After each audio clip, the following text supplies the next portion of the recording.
interroger son offre produit.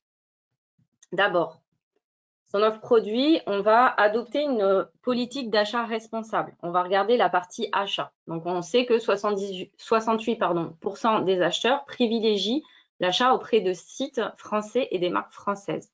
Donc, si vous faites vos propres produits, il faut regarder la conception. Et si vous faites appel à des fournisseurs, privilégiez des fournisseurs plutôt locaux, soit vraiment local, proche de chez vous, français, européens. Et si c'est plus en dehors de l'Europe, et que vous n'avez pas le choix, dans ces cas-là, mettez des chartes, même pour les locaux, des chartes éthiques pour vous assurer que les fournisseurs soient aussi engagés et autant que vous. Parce que la RSE, c'est vraiment la transparence qui est importante. Tu peux avancer. Et du coup, vous ferez un gain financier. Les entreprises qui intègrent des critères de durabilité dans leurs achats peuvent réduire leur coût d'achat de 5 à 20%. Donc, il ne faut pas louper le coche sur la partie achat. Il faut proposer des offres aussi responsables et durables pour vos clients avec un prix juste. Il ne faut pas essayer de brader son produit tout le temps. Il faut être raisonnable pour pouvoir bien conserver ses marges.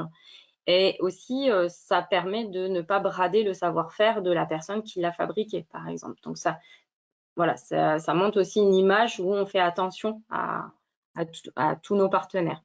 La juste quantité, produire à la demande, ça permet de limiter le surstockage et de limiter aussi le gaspillage. Donc, il y a des systèmes de précommande qui sont de plus en plus plébiscités.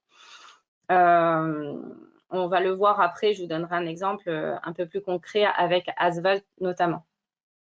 Ouais, je voulais juste rebondir sur cette slide rapidement. Et vraiment, je trouve que le premier point, là, sur le prix juste, il est primordial en e-commerce. Moi, je l'ai beaucoup vécu quand j'étais e-commerçant, cette notion de prix, et on le voit avec les offres promotionnelles à longueur d'année, etc.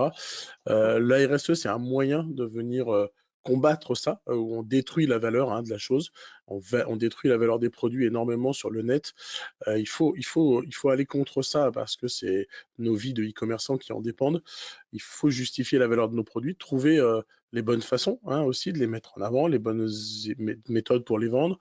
Mais clairement, il faut arrêter de brader les prix. Donc ça, c'est un des trucs très, très importants.